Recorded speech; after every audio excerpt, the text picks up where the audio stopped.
की वाली। अरे बबुआ जन्म सुनी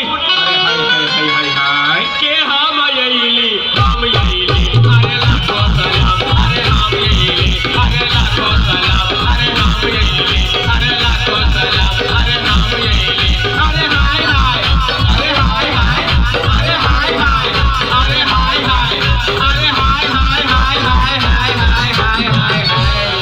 हाँ भैया ये बधाइया पर खुशी भरका कमल सेठ जी और धनंजय जी की तरफ से 501 रुपया का पुरस्कार भेटल। इनका के शुक्रिया अदा कर दियो। शुक्रिया अदा कर दिए। हाँ हाँ शुक्रिया अदा कर दियो। अरे हे हे हे हे हे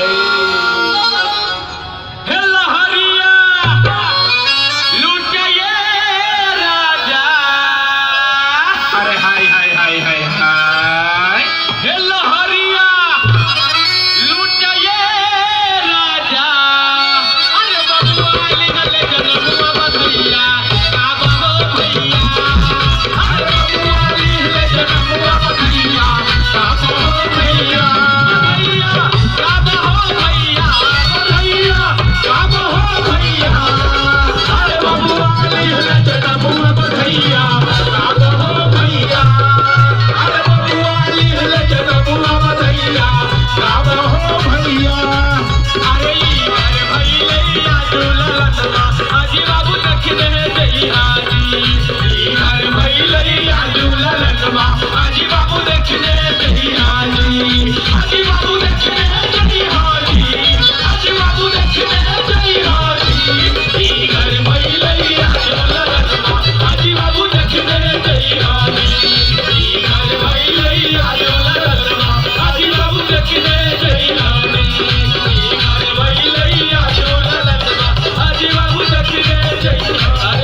धीरे धीरे कभी है।